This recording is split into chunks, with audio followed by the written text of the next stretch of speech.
Photo بن گئی ہے؟ ذکی wait کرو 1 سیکنڈ، بننے لگی ہے۔ یہ دیکھو ذکی کتنی اچھی بنی ہے۔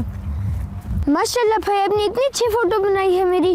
جی ذکی، اور آپ کو پتہ ہے کہ حضرت خلیفۃ المسیح رابع بھی بہت شوق سے فوٹوز بناتے تھے؟ نہیں؟ چلو پھر ہم ان کے بارے میں ایک ڈاکیومنٹری نہ دیکھیں؟ جی ٹھیک ہے بھائی، آؤ میرے ساتھ۔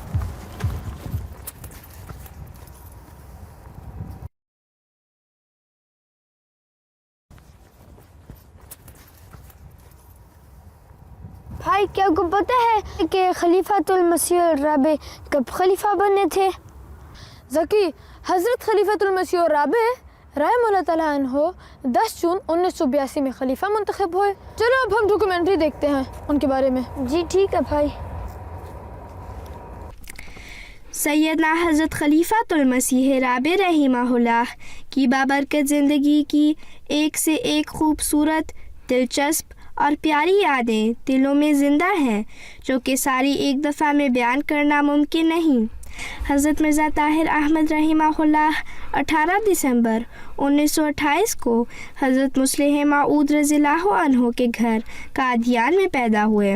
آپ کی تربیت اور مکمل تعلیم حضرت مصلح موعود رضی اللہ عنہ کے زیر سایہ ہوئی، اور باجماعت نماز کی ادائیگی میں باقاعدگی لانے کے لیے آپ کی والدہ نے ایک خادم مقرر کیا ہوا تھا، جس کا کام یہ ہوتا تھا کہ آپ کو نماز کے لیے خاص طور پر فجر کی نماز پر جگائے اور نماز باجماعت کے لیے آپ کو مسجد لے کر جائے۔ اس بات کا ذکر حضرت مرزا طاہر احمد رحمہ اللہ نے کئی دفعہ خود MTA پر مختلف کلاسز میں کیا ہے، اور وہ بتاتے ہیں کہ اس خادم کو حکم تھا کہ اس نے ہر حال میں نماز کے لیے مجھے اٹھانا ہے، چاہے اسے ٹوٹی کھول کر حضور کا سر ہی کیوں نہ پانی کے نیچے رکھنا پڑے۔ حضور فرماتے ہیں کہ اس طرح مجھے بچپن سے ہی نماز باجماعت پڑھنے کی عادت پڑ گئی۔ ذکی، سنا آپ نے کہ حضرت مسلم موعود رضی اللہ تعالیٰ عنہ نماز باجماعت کی کتنی اہمیت رکھتے تھے، اور حضرت مسلم موعود رضی اللہ تعالیٰ عنہ نے اپنے بیٹے یعنی حضرت خلیفۃ المسیح رابع رحمہ اللہ کو نماز باجماعت کی اہمیت بچپن میں ہی بتا دی تھی۔ جی بھائی، میں تو بہت غور سے سن رہا ہوں۔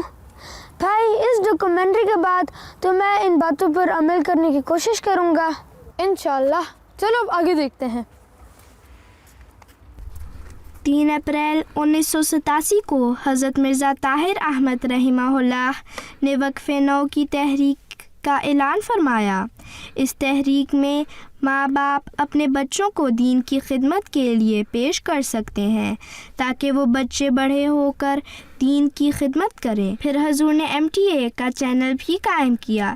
یہ چینل بہت سی پیشگوئیوں کے پورے ہونے کا نشان ہے، جیسا کہ اللہ نے حضرت مسیح موعود علیہ السلام کو خوشخبری دی تھی کہ میں تیری تبلیغ کو زمین کے کناروں تک پہنچاؤں گا۔